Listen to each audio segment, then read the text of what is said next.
ketika seorang Muslim membaca Al-Quran, ya, tentu harus menyadari bahwa Al-Quran adalah salah satu, ya, kitab yang wajib dibaca. Kan seorang Muslim. Iya. Mengapa saya katakan salah satu? Karena ya di dalam surat Al-Baqarah itu sendiri dikatakan bahwa seorang Muslim itu mengimani semua kitab yang datangnya dari Tuhan. Akan tetapi kan belum tentu tahu kitab-kitab yang lain itu. Betul. Nah, yang harus diketahui kan yang terakhir, yaitu Al-Quran, ya kan? Nah, ketika membaca Al-Quran, ya, tentu kalau secara normatif ya tergantung kepada guru-guru yang mengajarkannya. Nggak bisa tidak.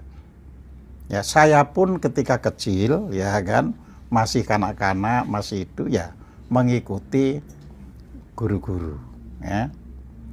Nah, namun demikian kita tahu kan, ketika guru-guru itu belum terlibat di dalam dunia politik, biasanya pengajaran itu tidak sampai menimbulkan istilah misalnya, oh itu salah, itu tidak. Karena guru-guru dulu itu lebih bersifat mendidik ya. Ya, jadi ya Al-Quran inilah tuntunan kita, maka kita coba pelajari, misalnya apa itu dikatakan di situ, ya. Oh, harus ada zakat misalnya di dalam Al-Quran. Ya, maka guru pada zaman itu yang mengajarkan zakat etis. Belum seperti sekarang. Oh, zakat kan hanya diberikan kepada umat Islam, ya kan. Dan kalau bukan umat Islam berarti hanya yang mu'alaf. Nah, itu kan pemikiran sudah berkembang. Iya.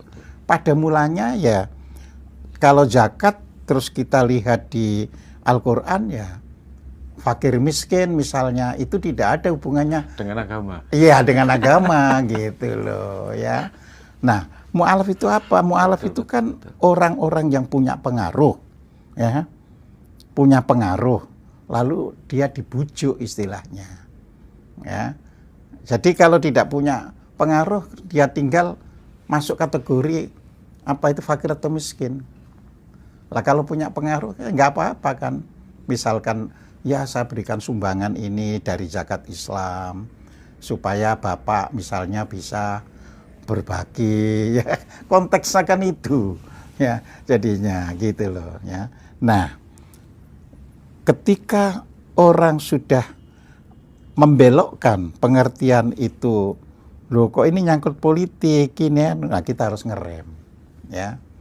Kita harus ngerem. Jadi ini supaya kita itu merasa bisa lembah manah istilahnya, bagaimana hati kita itu tenang di dalam membaca Al-Quran. Misalnya Al-Baqarah dibaca terus itu kan ada kaitan misalnya dengan Yahudi, dengan Nasrani, ya kan? Betul. Nah, kita tidak boleh terus, loh kok ini bertentangan dengan kan gitu kan. Jadi terus tertanam pada kita, oh kita harus benci orang Nasrani atau kita benci orang Yahudi. Kita tidak boleh begitu. Mengapa ya? Tanya pada Pak gurunya kan gitu. Mengapa sih Pak Guru kok di sini nggak boleh ngikuti Yahudi dan Nasrani misalkan. Nah, selama guru itu menjelaskan, oh sifat-sifat dulu itu Yahudi itu begini, Nasrani itu begini, ya, maka orang bisa berhenti sampai di situ. Tapi kalau di bawah politik lain lagi ceritanya, gitu loh. Wah ya ini kan memang memusuhi Islam ini kan. Nah, jadi di situ. Padahal di Al-Quran sendiri banyak karakter itu. Misalnya suka berbohong. Mengapa nggak boleh diikuti itu? Karena dia kalau kepada warganya sendiri dia berikan yang A, tapi kalau kepada orang lain yang B, ya. Nah, cara-cara demikian itulah yang diajarkan di Al-Quran, jangan ditiru itu, gitu loh. Nah, ini yang harus kita pahami, gitu. Oke.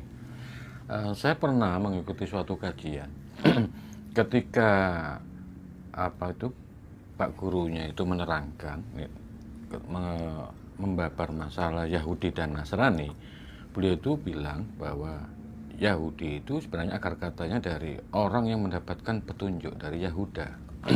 Sebenarnya ini bukan suatu identitas atau kelembagaan suatu agama. Jadi siapapun orang yang mendapatkan petunjuk bisa dikatakan dia Yahuda atau Yahudi dalam perspektif yang lebih luas. Tapi ketika barusan Pak Koji menjelaskan makin kesini, makin sekarang itu kan makin sempit pemaknaan itu. Bahkan orang Islam sekarang itu memposisikan mereka orang Yahudi dan Nasrani itu sebagai sosok yang mungkin dalam tanda kutip bahkan dijadikan musuh, meskipun tidak secara terang-terangan. Nah, saya ingin Pak Koji memberikan penjelasan apa ya benar pemaknaan masalah Yahudi dan Nasrani itu sebenarnya lebih universal, sama ketika Islam itu dimaknai secara universal sebagai orang yang berserah diri atau yang diberi keselamatan. Monggo Pak. Iya, jadi begini ya, Pak Guru tadi benar ketika ia harus membaca surat 2 ayat 62 atau surat 5 surat Al-Maidah ayat 69. Tapi di situ Islam tidak dimasukkan kan. Sesungguhnya orang-orang mukmin, orang-orang Yahudi, orang-orang Nasrani, ya, dan orang-orang Sobiin, ya kan, ia tetap diberikan, tidak perlu ada kekhawatiran, ya kan, apabila ia tetap menjalankan amal salehnya. Jadi di situ, ya. Nah, dalam hal konteks yang demikian boleh, misalnya Yahudi itu sebenarnya orang-orang yang mendapat petunjuk, Nasrani itu orang-orang yang memberikan pertolongan. Ya, jadi itu boleh. Tetapi kan ketika membaca Al-Quran itu satu bunyi kata itu tidak bermakna tunggal. Misalnya pada ayat-ayat nanti ayat 82 misalnya, di situ kan jangan kau ikuti. Nah, kalau misalnya jangan kau ikuti loh, katanya mendapat petunjuk, kamu nggak boleh diikuti gitu kan. Nah, disinilah kita harus menerangkan mengapa ini tidak boleh diikuti, karena di ayat itu ditegaskan dan orang-orang Yahudi dan Nasrani mengklaim bahwa merekalah yang masuk surga, tidak akan masuk neraka. Nah, klaim semacam itu yang tidak boleh diikuti gitu loh. Islam pun tidak mengajarkan kalau masuk Islam itu masuk surga itu jadi tidak ada gitu loh. Ya, urusan klaimnya saja yang tidak boleh diikuti berarti. Iya, model-model klaim itu tidak boleh diikuti gitu loh. Ya. Jadi di situ. Oke, ini juga ada sedikit apa ya, mungkin pengen pencerahan dari Pak Ojim ketika orang mau sholat itu kan ada bacaan Inna sholati wa nusuki wa mahyaya wa mamati di situ ada kalimat apa kata sholat dan ibadah itu secara terpisah. Kita tahu bahwa ketika ngomong sholat itu kita kategorikan ibadah, tapi di sini ada pemisahan. Jadi sepertinya ini ada sesuatu mungkin yang istimewa atau spesial dalam sholat ini sehingga dia dipisahkan dari kata ibadah. Nah, saya ingin Pak Koji menjelaskan ini. Mungkin ini agak-agak memang apa ya, kebingungan kita ini sebagai orang awam ini. Monggo Pak, silakan. Iya, jadi begini, itu kan ada di surat Al-An'am ya kan. Surat 6 ayat 162 ya. Jadi di situ bentuk inna sholati wa nusuki wa mahyaya wa mamati itu adalah bentuk rincian. Rincian yang merupakan berkaitan. Jadi kalau hidup kan otomatis kaitannya dengan kematian. Nah, jadi di sini sholat ada kaitannya dengan peribadahan. Ya. Makanya saya mengatakan di dalam yang saya tulis, sebenarnya kalau dalam surat apa itu Al-An'am ini, sholat di situ bukan pengertiannya seperti kata aqimus sholat. Tadi kan satu kata belum tentu punya makna tunggal. Betul. Iya, tapi sholat di sini lebih dalam pengertian komitmen.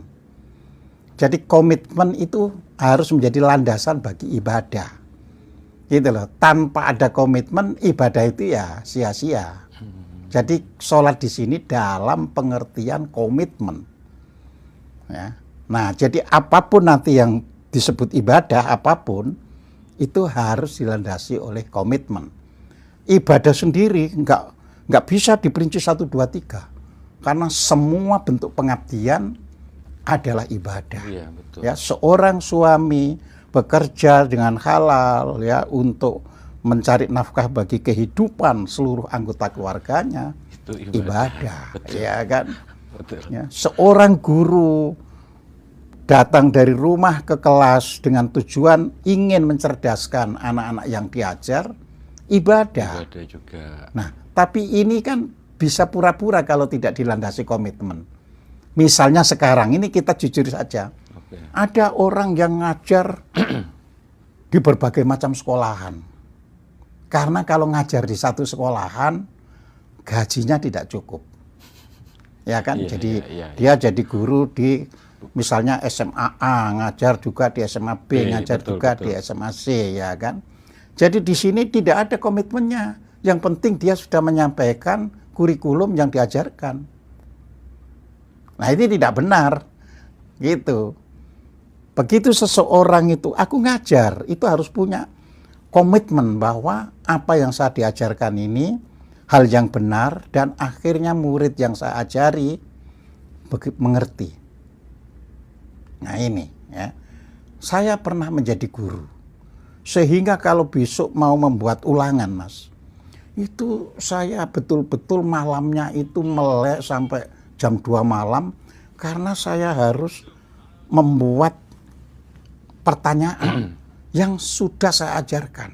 Saya kan nggak boleh menjebak murid. Ya. Wah, ini rupanya belum saya ajarkan. Jadi saya harus ini. Iya. Nah, kalau sudah ketemu semua yang diajarkan, berarti sah kita memberikan ulangan itu kepada murid. Karena saya pernah ngajar di SMA. Ya. Jadi ketika mengajar di SMA, selalu saya tidak akan memberikan ulangan kepada kalian di luar dari yang saya ajarkan. Nah, itu memerlukan loh seorang guru itu ulangan itu supaya anak itu betul-betul mengerti. Makanya saya membuat soal pun misalnya 10. Saya buat. Ini sekolah seandainya anaknya ngantuk-ngantuk bisa jawab.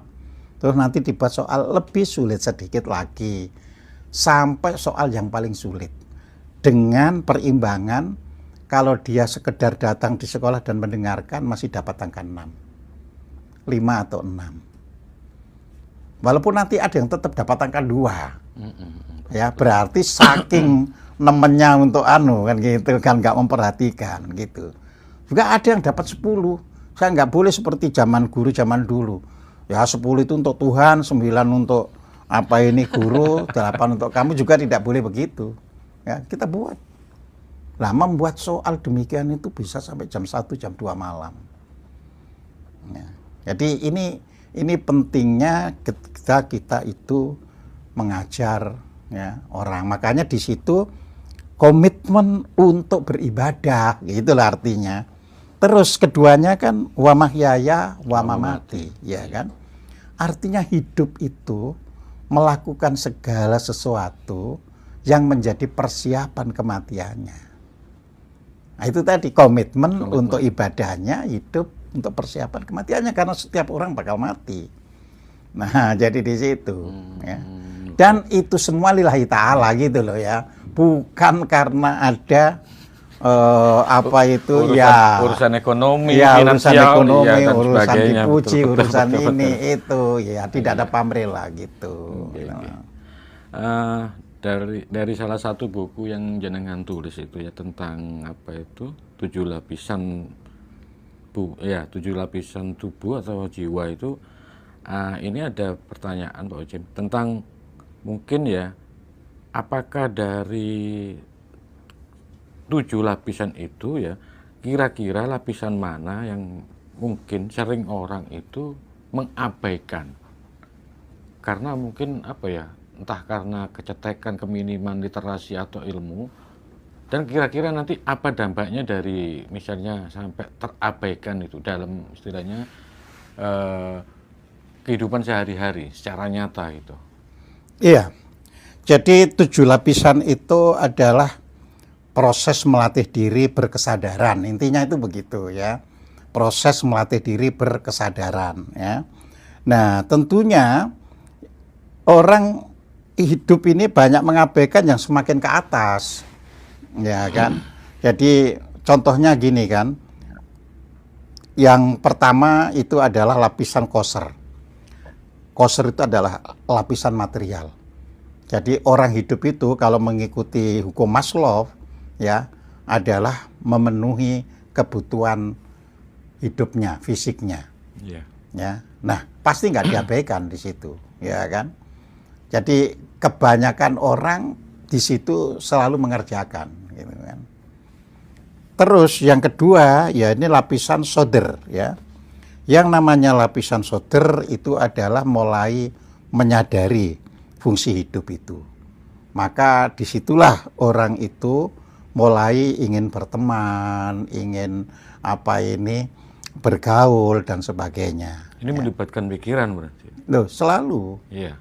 Ya kan, makanya kita diberi pikiran Iya, itu. yang untuk lapisan kedua ini titik beratnya di pikiran, sadar ini. Apanya? Solder ini.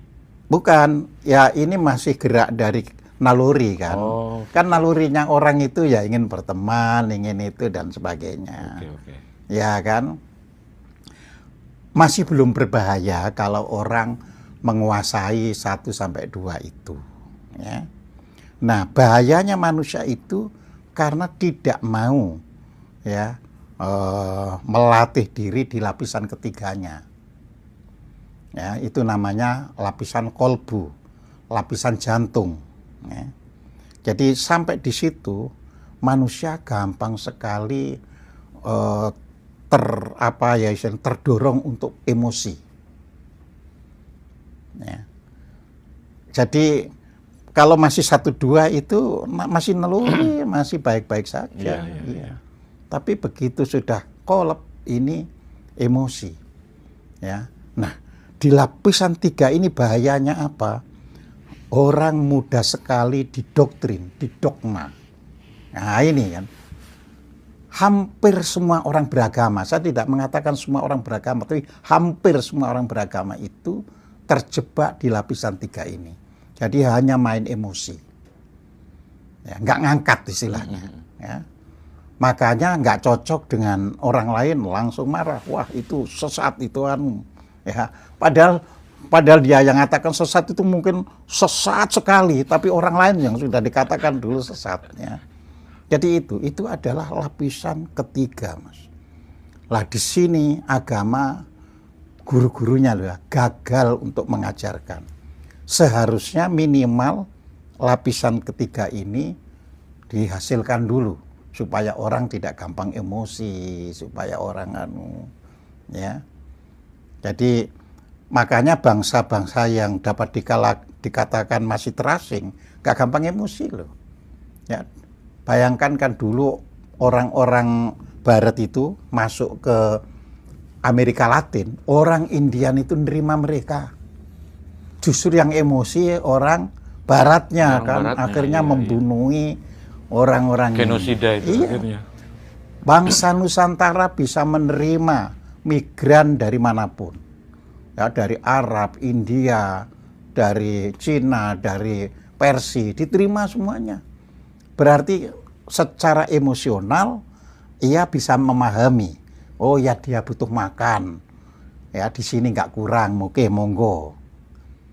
Ya ini penting. Tetapi justru pendatang nanti emosi, ya pendatang itu merasa mau datang kok minta lebih luas gitu kan, tapi faktanya kan begitu kan. Ya akhirnya emosi. Nah, dengan banyaknya pendatang ini secara tidak disadari dalam prosesnya membuat ya bangsa kita juga terpancing untuk emosi. Nah, akal pikiran itu baru di lapisan keempat. Ya. Tujuannya ya tentunya sudah tidak emosi lagi, karena orang setelah tidak emosi maka digunakanlah akal pikiran ini untuk bisa menemukan cara-cara hidup yang lebih baik, untuk bisa bekerja sama yang lebih baik dan sebagainya. Ya. Jadi sampai 4 ini sebenarnya landasan yang harus ya istilahnya bisa dilaksanakan oleh setiap orang sebenarnya. Ya, yang 3 itu nanti itu ya lebih berat lagi. Lebih berat lagi kan. Ada yang menarik ketika poin ketiga ya mengenai kolab ya. Barusan Pak Kocim bilang bahwa ini banyak kegagalan dari para ulama yang mengajarkan ini. Mungkin apa yang faktor-faktor yang menyebabkan para ulama itu kok tidak bisa? Kalau dikatakan gagal, apa karena mungkin mereka itu belum memahami secara utuh atau mungkin gimana Pak Kocim? Iya, karena gini kan, kolab itu bahasa Arab. Ini dulu yang harus kita pahami. Kolab itu bahasa Arab. Ya. Apa bahasa Indonesianya? Harusnya gitu kan. Bahasa Indonesianya itu sebenarnya jantung. Ya. Tapi kan orang terjemahkan ke hati. Nah, jadi kan keliru, ya kan gitu loh ya. Secara bahasa aja sudah salah kaprah. Hati itu berkaitan dengan high emotion. Jadi higher emotion itu cinta kasih. Itu nanti di lapisan kelima kan Mas. Itu cinta kasih, itu hati itu. Lah ini berkaitan dengan naluri-naluri, emosi-emosi yang bersentuhan dengan kehidupan. Perasaan, makanya jantung kita itu dak-dikduk kan. Ya, kan? Iya kan nggak ada atine dak-dikduknya nggak ada. Ya, waduh jantungku berdebar-debar kan nggak ada. Hatiku berdebar-debar kan gitu kan. Tapi kalau kasih sayang kan, wah orang itu hatinya bagus, kan seperti itu. Ya, nah kesalahan ulama itu tidak melakukan ya literasi ya, dari bahasa Arab ke bahasa lokal kita ini, apakah itu Jawa, Sunda dan sebagainya. Ya, padahal dikatakan di Al-Quran itu, ya, kolab itu bisa menjadi sumber penyakit ya. Misalnya kan di dalam Al-Qur'an kan dikatakan fi qulubihim maradu wa zadahumullahu maradu. Di hati mereka itu sudah ada penyakit. Lalu Allah membiarkan penyakit itu bertambah-tambah.